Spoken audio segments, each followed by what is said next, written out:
நீங்கள் பார்த்து கொண்டிருப்பது உங்கள் ஜாஷுவா டிவி. சகல ஜனங்களுக்கும் நற்செய்தி.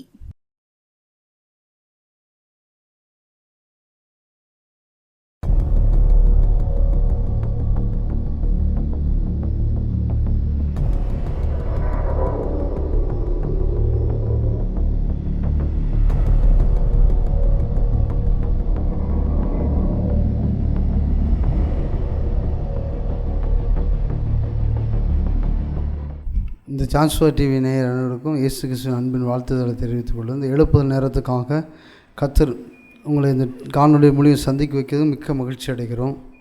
ஜெபம் இல்லாமல் அந்த எழுப்புதல் நேரத்துக்காக ஆண்டவரே நன்றியோடு துதிக்கிறோம் சோதரிக்கிறோம். ஆண்டவரே, ஒரு விஷயம் உங்கள் தெய்வீக பிரசன்னத்து வல்லமை அப்பா எங்கள் ஒவ்வொரு மேலையும் இறங்குவதாக. ஆதி அந்த மாணவரே துதிக்கிற ராஜா அப்பா, இன்னும் இந்த எழுப்புதலுக்காக அநேக ஜனங்களை தூண்டி எழுப்புங்க ஆண்டவரே அப்பா. ஆண்டவருக்காக எதையாவது செய்யணுங்கிற ஒரு வைராக்கியம் ஒவ்வொரு பிள்ளைகள் மேலே ஊற்றப்படுவதாக. பரிசுத்த ஆவியானோட அபிஷேகத்தினால் வல்லமை அப்பா ஒவ்வொருவரை மேலே நிரப்பப்படுவதாக. ஆவியானவரே எங்களை ஒப்பு கொடுத்து ஜெபிக்கிறோம். நீங்கள் ஆசீர்வதிங்க, பலப்படுத்துங்க. இயேசு கிறிஸ்துவினை ஜெபிக்கிறோம் நல்ல பிதாவே, ஆமென். 1 யோவான் 2:17. உலகமும் அதன் இச்சையும் ஒளிந்து போம், தேவனுடைய சித்தத்தின்படி செய்கிறவனோ என்றென்றைக்கும் நிலைத்திருப்பான். பாருங்க, தேவனுடைய சித்தத்தின்படி செய்கிறவனோ என்றென்றைக்கும் என்ன செய்வானா? நிலைத்திருப்பான். 1 யோவான் 2 சொல்லப்பட்டிருக்கு. உலகம் ஒளிந்து போகும், அதே மாதிரி என்ன செய்ய தேவனுடைய சித்தத்தின்படி செய்கிறவன் எவனோ அவன் தான் நிலைத்து நிற்பான். நம்ம ஆண்டவர் நம்மளை எதற்காக உண்டு பண்ணியிருக்கிறாரோ, எதற்காக நம்மளை அழைத்திருக்கிறாரோ, கர்த்தர் சொல்றார், பிதாவின் சித்தம் செய்யாதவன் தேவனுடைய ராஜ்யத்தில் பிரவேசிக்க முடியாது. நல்ல கனி கொடாத மரமெல்லாம் வெற்றுண்டு அக்னியில் போடப்படும். தேவனுடைய சித்தத்தின்படி எவன் செய்கிறானோ அவன் தான் நிலைத்து நிற்க முடியும்னு சொல்லி வேதம் சொல்லப்படுகிறது. அப்போ தேவன் நம்ம எதற்காக அழைத்திருக்கிறாரு, எதற்காக முன்குறித்திருக்கிறாரு, எதற்காக திட்டம் தீட்டி வைத்திருக்கிறாரு, அவர் நம்ம சித்தத்தை அவருடைய சித்தத்தை தேசத்துக்கு வெளிப்படுத்துறதுக்கும் அவருடைய நோக்கத்தை ஆண்டவர் ஒவ்வொரு ஜனத்துக்கும் வெளிப்படுத்துறதுக்கும் அதான் சொல்கிறார். என் நாம மகிமைக்கே என்ன செஞ்சுருக்கிறேன், ஒன்று உருவாக்கியிருக்கிறேன், என் நாம பிரஸ்தாபத்துக்கே ஒன்று உருவாக்கியிருக்கிறேன்னு சொல்லுகிறாரு. என்னை விசுவாசிக்கிறவன் தான் செய்த கிரியைகளை செய்வான், அதை பார்க்கணும் பெரிய காரியங்களை செய்வேன்னு சொல்லுகிறாரு. அதே மாதிரி ஆண்டவர் நம்மளை எதற்காக உருவாக்கி இருக்கிறாரோ அந்த திட்டத்தை என்ன செய்யணும், நம்ம நிறைவேற்றணும். ஒவ்வொரு மனுஷனுக்கும் ஒவ்வொரு நோக்கத்துக்காக தெரிந்திருக்கிறார். தான் தேவ சித்தத்தை எவன் செய்கிறானோ அவன் என்ன செய்வான், நிலைத்திருப்பான்னு சொல்லி வேதம் சொல்லப்படும். அவனை எந்த கொள்ளை நோயோ, எந்த சத்துருவும், எந்த பில்லி சூனியமோ, எந்த மாந்திரியமோ என்ன செய்ய முடியாதவனை மேற்கொள்ள முடியாது. அதே போல் தான் என்னென்ன தேவ சித்தத்தை செய்கிற பிள்ளைகளாக என்ன செய்யணும், நம்ம மாறணும். ஆண்டவர் நம்மளை எதற்காக முன்குறித்திருக்கார். நம்மளாம் என்ன செய்கிறோம் அப்படின்னா, ஒவ்வொரு நாளும் ஆண்டவர் சமூகத்தில் உட்காமல் நம்ம தேவைகளுக்காக, நம்ம காரியங்களுக்காக, நம்ம பிள்ளைகளுக்காக அதான் ஜெபம் பண்ணிகிட்ருக்குறோம். ஆண்டவர் சித்தத்துக்காக ஒரு மனுஷன் ஜெபம் பண்ணுறதுக்கு இல்லை. அப்போ நம்ம ஆண்டவர் சமூகத்தில் உட்காந்து நம்ம ஆண்டவரே நாங்கள் என்ன செய்யணும், நாங்கள் என்ன செய்ய சித்தமாக இருக்கிறீர் அப்படின்னு நம்ம ஜெபம் பண்ணும்போது ஆவியார் நம்மளோட பலமான காரியங்களை செய்ய அவர் வல்லமை உள்ள தேவனாக இருக்கிறாரு. அதான் வசனம் சொல்லுது, பிதாவின் சித்தம் செய்யாதவன் தேவனுடைய ராஜ்யத்தில் பிரவேசிக்க முடியும். வாசிக்கலாமா? எஸ்தர் 4:3.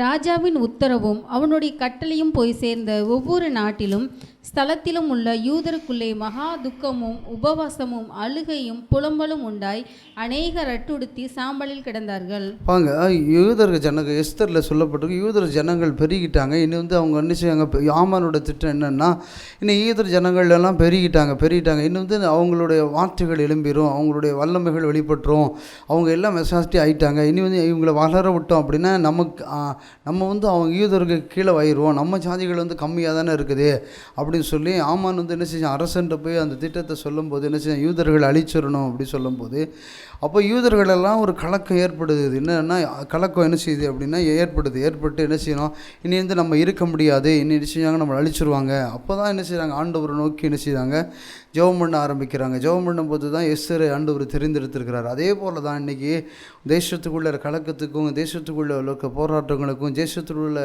ஜனத்தை கட்டி வைத்திருக்கிற அந்தகார வல்லமைகளை நிர்மூலமாக்குறதுக்கு தான் ஆண்டவர் என்ன செஞ்சுக்கிறார், உங்களை என்ன செஞ்சுக்கிறாரு, அபிஷேகம் பண்ணியிருக்கிறார். இன்றைக்கி யூதரை ஜனத்தை அழிக்கணும்னு சொல்லி என்ன செஞ்சுக்கிறாங்க, அதே மாதிரி திட்டத்தை என்ன செய்ய ஏற்படுத்தியிருக்கிறாங்க. என்ன செஞ்சுக்காங்க, அரசன்ட்ட சொல்லி ஆமானோட திட்டம் என்ன செய்யுது, யூதரை ஜனத்தை அழிச்சிடணும், இங்கே இருந்துடக்கூடாது அப்படின்னு தான் என்ன செய்யுது, அவங்களுடைய நோக்கமாக இருந்திருக்குது.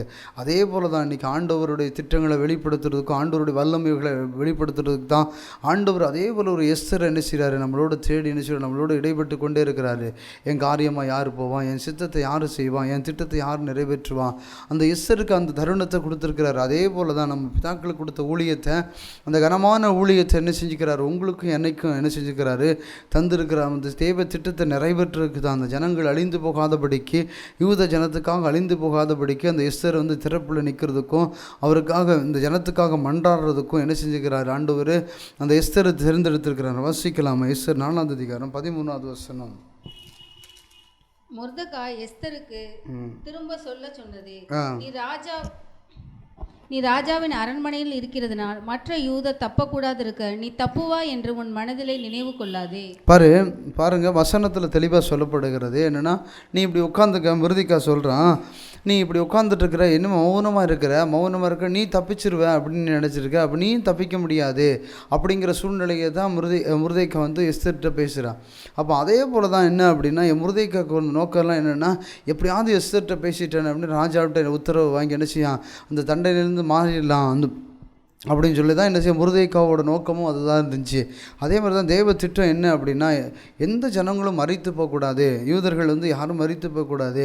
அப்போ அந்த இடத்துல பேசுகிறதுக்கு என்ன செய்கிறாரு ஆண்டவர், என்ன செய்ய எஸ்தரை ஏற்படுத்தியிருக்கிறார். அந்த எஸ்தர்கிட்ட போய் முருதைக்கா எப்படியாவது என்ன செஞ்சிடணும், சொல்லிடணும், இந்த வார்த்தையை அனுப்பி என்ன செய்ய ராஜாட்ட பேச வச்சிடணும், ராஜாட்ட முறையிட வச்சிடணும். அப்படி தான் இந்த முருதைக்காவோட நோக்கம். அடுத்து கீழே வாசிங்க. நீ இந்த காலத்திலே மௌனமாய் இருந்தால் யூதருக்கு சகாயமும் ரட்சிப்பும் வேறொரு இடத்திலிருந்து எழும்பும். பாருங்க, நீங்கள் இந்த காலத்தில் மௌனமாக இருந்தால் யூதருக்கு சகாயமும் ரட்சிப்பும் வேறொரு இடத்திலிருந்து எழும்பும். அப்பொழுது நீயும் உன் தகப்பன் குடும்பத்தாரும் அழிவீர்கள். அழிவீர்கள். நீ இப்படிப்பட்ட காலத்துக்கு உதவியாய் இருக்கும்படிக்கு உனக்கு ராஜமேன்மை கிடைத்திருக்கலாமே. யாருக்கு தெரியும் என்று சொல்ல சொன்னான். அப்போ என்ன சொல்றான்னா, முருதைக்கு என்ன சொல்றான், நீ இப்படி இருக்கிற, நீ இப்படி இருந்த அப்படின்னா என்ன செய்ய முடியாது, நீ மௌனமாக இருந்த அப்படின்னா ரட்சிப்பு என்ன செய்யும், யூதருக்கு வேறு வழி வரும். நீ வந்து அந்த ரட்சிப்புக்காக நீ போராடலை, அந்த ரட்சிப்புக்காக நீ ஜெபிக்கலை அப்படின்னா என்ன செய்ய முடியாது, நீயும் தகப்பனுடைய குடும்பமும் என்ன செய்யும், அழிஞ்சு போயிடும், கர்த்தருக்கு முன்பாக என்ன செய்யும், அழிஞ்சு போகும்னு சொல்லி தான் என்ன செய்ய வசனத்தில் சொல்லப்பட்டிருக்குது. அதே போல் தான் இன்றைக்கி என்ன செய்கிறோம் அப்படின்னா, அன்றைக்கி முருதைக்கா புலம்புனது போல தான் என்ன செய்ய அரசர் வாசல்லேருந்து என்ன செய்ய அரண்மனை வாசல்லேருந்து புலம்புனது போல தான் இன்றைக்கி என்ன செய்கிறாரு, ஏசப்பா நம்மள்கிட்ட புலம்பிகிட்டு இருக்கிறாரு. இந்த ஜனத்தை மீட்கிறது யார் மீட்க முடியும், இந்த ஜனப்பை யாருக்கு ரட்சிப்புக்குள்ளே கொண்டு வர முடியும், இந்த ஜனத்தில் விபச்சாரத்தின் வேசித்தனத்தின் பாவத்திலிருந்து அக்கிரம பாவத்திலிருந்து இந்த மீறுதலிலிருந்து எப்படி நம்ம மீட்டு கொண்டு வர முடியும் அப்படின்னு சொல்லி புலம்பி தவிக்கிறாரு. அப்போ ஆண்டவருடைய நோக்கம்லாம் என்னென்னா, நமக்கு ஒரு எஸ்தர் என்ன செஞ்சா அன்றைக்கி வந்து யூத ஜனத்துக்காக இன்றைக்கி போராடி ஜெபம் பண்ணுனா, போராடி என்ன செய்ய அரசன்ட்ட பேசினா, அதே போல் தான் இன்றைக்கி போராடி ஜெபிக்கணும், போராடி என்ன செய்யணும், ஆண்டவர்கிட்ட ஒரு விடுதலையை வாங்கி தரணும் தான் ஏசப்போட நோக்கமும் இருக்குது. அதே போல் தான் என்ன செய்கிறார் ஆண்டவர், உங்களை என்ன செஞ்சுக்கிறாரு, முன்குறித்திருக்கிறாரு. இந்த தேசத்துக்கு திறப்பில் நிற்க ஒரு மனுஷனை காணேன்னு சொல்லி வேதம் சொல்லப்படுகிறது. இந்த சுவரை அடைக்கிறதுக்கு ஒரு மனுஷனை காணேன்னு சொல்லி வேதம் சொல்லப்படுகிறது. அப்போ ஆண்டவர் திறப்பில் நின்று இந்த ஜனத்துக்காக, இந்த அழிஞ்சு போகிற ஆத்மாக்காக, அழிஞ்சு போகிற ஜனத்துக்காக, பாவத்திலையும் அக்கிரமங்கத்திலையும் மீறுதலையும் இருக்கிற ஜனத்தை மீட்கிறதுக்கு தான் என்ன செஞ்சுக்கிறாரு ஆண்டவர். நம்ம ஒவ்வொருவரையும் அபிஷேகம் பண்ணியிருக்கிறாரு. இந்த எழுப்புதல் மூலியம் ஆண்டவர் நம்மள்ட்ட ஒவ்வொருவர்கிட்டையும் இடைபடுகிறார். இதற்காக இடைப்பட்டு கொண்டிருக்கிறாரு. இந்த ஜனம் இப்படி இருக்க அறியாமையினால் சங்கரமாய் கொண்டிருக்குதேன்னு சொல்லி வேதம் சொல்லப்படுகிறது. அதே போல் தான் இன்றைக்கி வார்ப்பிக்கப்பட்ட விக்கிரகத்தை நோக்கி இதுதான் உண்மையுள்ள கடவுள்னு சொல்லி அநேகர் என்ன செய்கிறாங்க, இன்றைக்கி கொந்தளிச்சு கொண்டு இருக்கிறாங்க. அதே போல் அந்த ஜனத்தை மீக்கு அவங்களுடைய மனக்கண்களை திறக்கிறதுக்கும், இவர் தான் உண்மையுள்ள கடவுள், வானங்களையும் பூமிகளையும் உண்டாக்கின கர்த்தர் இவர் தான் சொல்லி அறியத்தக்க கிரிகளை நடப்பிக்கிறதுக்கு தான் ஆண்டவர் என்ன செய்கிறார், உங்களை என்ன செய்கிறார். எஸ்தர் அன்னைக்கு முன்குறித்தது போல தான் இன்றைக்கி உங்களை என்ன செய்கிறார், முன்குறித்திருக்காரு. கர்த்தருடைய வார்த்தைகளை அனுப்பி என்ன செய்கிறார், பட்டணத்துக்குள்ளே அனுப்பி அநேக ஜனத்தோட மனக்கண்களை திறக்கிறதுக்கு தான். இன்றைக்கி பாருங்கள், அநேக ஜனத்தோட மனக்கண்கள் எது உண்மையுள்ள கடவுள் அறியாதபடிக்கு என்ன செய்தாங்க, யார் எனக்கு சமாதானத்தை கொடுக்க முடியும், யார் எனக்கு ஐக்கியத்தை தர முடியும், யார் என்னோட கஷ்டங்களை தெரிந்து கொள்ள முடியும் அப்படின்னு சொல்லி அங்கலாய்க்கிற ஜனங்கள் அநேகம். அன்றைக்கி எகிப்தில் பார்த்தீங்கன்னா அந்த இஸ்ரவேல் ஜனங்கள் கூக்குரலுக்கு கர்த்தர் அவருடைய சத்தத்தை என்ன செய்யாங்க, அந்த ஜனத்தோட சத்தத்தை கேட்டு ஒரு மோசையை அனுப்புனது போல தான் இன்றைக்கி அநேக ஜனங்கள் பாவத்திலையும் அக்கிரமங்களிலும் மீறுதலிலும் என்ன செய்யாங்க, சாபக்கட்டிலே இருக்கிறாங்க. அந்த சாபக்கட்டிலிருந்து மீட்கிறதுக்கு தான் ஆண்டவர் என்ன செய்கிறாரு, உங்களை என்ன செஞ்சுக்கிறாரு, தெரிந்திருக்கிறார். அதே போல தான் அன்றைக்கி யூத ஜனத்தை மீட்கிறதுக்கு தான் என்ன செய்கிறாரு, ஆமானோட திட்டங்கள் அதமாக்கப்படணும்னு சொல்கிறதுக்கு தான் என்ன செய்கிறாரு, அந்த யூத ஜனம் அழிஞ்சிடக்கூடாதுன்னு சொல்லி தான் அன்றைக்கி எஸ்தரோடு எழுப்பினார். அதே போல தான் நம்ம தேசத்தில் இருக்கிற ஜனம் அழிஞ்சு போகக்கூடாது, அவங்க ஏசப்பா பற்றி அறிந்து கொள்ளணும், இவர் தான் உண்மையுள்ள கடவுள் அறிந்து கொள்ளணும்னு சொல்லி தான் ஆண்டவர் என்ன செய்கிறாரு, உங்களை என்ன செய்கிறார், அபிஷேகம் பண்ணியிருக்கிறார், உங்களை என்ன செய்கிறாரு, முன்குறித்திருக்கிறார். வாசிக்கலாமா? எஸ்தர் 4ஆம் அதிகாரம் 17ஆவது வசனம். நீ இந்த காலத்திலே மௌனமாய் 15. அப்பொழுது எஸ்தர் மொர்தெகாய்க்கு மறுபடியும் சொல்லச் சொன்னது, நீர் போய் சூசானில் இருக்கிற யூதரை எல்லாம் கூடிவர செய்து 3 நாள் அல்லும் பகலும் புசியாமலும் குடியாமலும் இருந்து எனக்காக உபவாசம் பண்ணுங்கள், நானும் என் தாதிமாரும் உபவாசம் பண்ணுவோம். இவ்விதமாய் சட்டத்தை மீறி ராஜாவினிடத்தில் பிரவேசிப்பேன், நான் செத்தாலும் சாகிறேன் என்று சொல்லச் சொன்னாள். பாருங்க, எஸ்தர் சொல்றா. எஸ்தருக்கு விஷயம் தெரியல, மொர்தெகாய்க்கு விஷயம் தெரியுது. இன்னும் யூதர்கள் அழிக்க போகிறாங்க, ஆமரோட திட்டம். இன்னைக்கு ராஜாட்ட போய் சொல்லிட்டான். ராஜாட்ட போய் சொன்னோன்னு ராஜா என்ன செய்யறான், சரி அழிச்சிருவோம், இன்னும் வந்து விட்டுட்டான் அப்படின்னா இவங்க பெருகிட்டாங்கன்னா இவங்க பேச்சு தான் எரிபடும், இவங்க தான் என்ன செய்கிறாங்க, முதன்மையில் இருக்கிறாங்க, ஒன்றும் பண்ண முடியாது அப்படின்னு சொல்லி தான் முடிவு பண்ணிட்டாங்க. அப்போ மொர்தெகாய் அங்கலாய்க்கிறான், இப்படி இருக்குது சூழ்நிலை அப்படின்னு நினச்சி தான். அப்போ எஸ்தர் சொல்கிறேன், நீங்கள் போய் என்ன செய்யுங்க, மௌனமாக என்ன செய்யுங்க, ஆண்டவர் சமூகத்தில் போய் உட்காருங்க, ரெட்டுடுத்து என்ன செய்யுங்க, சாம்பலில் உட்காந்து ஜெபம் பண்ணுங்க, நான் அதுக்கப்புறம் என்ன செய்யணும், நான் ராஜாவோட போய் பேசுகிறேன் அப்படின்னு. அப்போ எல்லா விஷயத்தையும் என்ன செய்ய ஒருமிச்சு அந்த இடத்துல நம்ம செய்யும்போது கர்த்தருக்கு அந்த இடத்துல காரியங்களை வாய்க்க பண்ணி என்ன செய்கிறாங்க.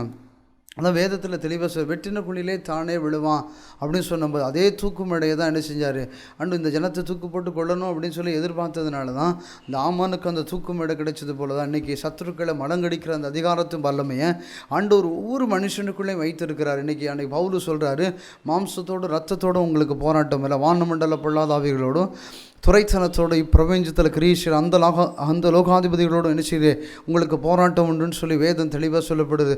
பவுலு தெளிவாக எபேசியரில் எழுதி வைத்திருக்கிறாரு. அதே போல் தான் அன்னைக்கு மாம்சத்தோடு ரத்தத்தோடு என்ன செஞ்ச யுத்தத்துக்கு மொர்தெகாயும் என்ன செஞ்சுக்கிறாரு, மொர்தெகாய் அந்த அளவுக்கு என்ன செஞ்சுருக்காங்க, மொர்தெகாய் அந்த அளவுக்கு என்ன செஞ்சுருக்காங்க, யுத்தம் பண்ணுறதுக்கும் அவங்களுக்காக ஜெபம் பண்ணுறதுக்கும் ஆண்டவர் எழுப்பியிருக்கிறார். அதே போல் தான் இன்றைக்கி இருக்கிற ஜனங்களை என்ன செய்ய பில்லி சுனியத்தினால, மாந்தரியத்தினால, அசுத்தாவி கிரியனால என்ன செய்யாங்க, அநேகர் என்ன செய்யாங்க, வேதனைப்பட்டு கொண்டு இருக்கிறாங்க. அப்படிப்பட்ட ஜனத்தை மீட்கிறதுக்கு தான் என்ன செஞ்சுக்கிறாரு, உண்மையுள்ள கடவுள் இருக்கிறாரு அப்படின்னு தெரிஞ்சு கொள்றதுக்கு தான் என்ன செய்கிறார் ஆண்டவர் உங்களை என்ன செய்கிறார், அபிஷேகம் பண்ணியிருக்கிறாரு. அதான் கர்த்தருடைய வேதம் தெளிவாக சொல்லப்படுது, பிதாபிஷேகம் செய்யாதவன் தேவனுடைய ராஜ்யத்தில் என்ன செய்ய முடியாது, பிரவேசிக்க முடியாது. வாசிக்கிறீங்களா? 17 அப்படியே வாசிங்க. அப்பொழுது மொர்தெகாய் புறப்பட்டு போய் எஸ்தர் தனக்கு கற்பித்தபடியெல்லாம் செய்தான். பாருங்க, அப்பொழுது புறப்பட்டு போய் மொர்தெகாய் புறப்பட்டு போய் எஸ்தர் தனக்கு கற்பித்ததெல்லாம் செய்தான். அப்போ என்னென்னா எஸ்தர் சொல்கிறா, என்னென்னா நீங்கள் என்ன செய்யுங்க, போய் ரெட்டுடுத்து என்ன செய்யுங்க, சாம்பலில் ரெட்டுடுத்து என்ன செய்யுங்க, உபவாசம் இருந்து ஜெபம் பண்ணுங்க. கர்த்தர் என்ன செய்யணும், ராஜாவோட இருதயத்தில் பேசணும். நம்மளோட இருதயத்தில் பேசிட்டா ராஜாவோட இருதயத்தில் பேசணும். நீங்கள் எனக்காக என்ன செய்யுங்க அப்படின்னா நீங்கள் ஜெபம் பண்ணுங்க, நான் ராஜாவோட பேசுகிறேன். அதே போல் தான் இன்றைக்கி பறிஞ்சு பேசுகிறதுக்காக இன்றைக்கி என்ன செய்கிற ஆண்டவர்கிட்ட போய் நம்ம பறிஞ்சு பேசி இந்த ஜனத்தை மீட்கிறதுக்காக பறிஞ்சு பேசுகிறதுக்கு தான் ஏசப்பா நம்மளை என்ன அபிஷேகம் பண்ணிக்கிறார். பரிசுத்த ஆவியின் வல்லமையினால் என்ன செஞ்சுக்கிறாரு, நிரப்பியிருக்கிறார். ஆண்டவர் நம்மளை என்ன செய்கிறார், முன்குறித்திருக்கிறார். வாசிக்கலாம் எஸ்தர் 4ஆம் அதிகாரம், எஸ்தர் 8ஆம் அதிகாரம் 5, 6, 7.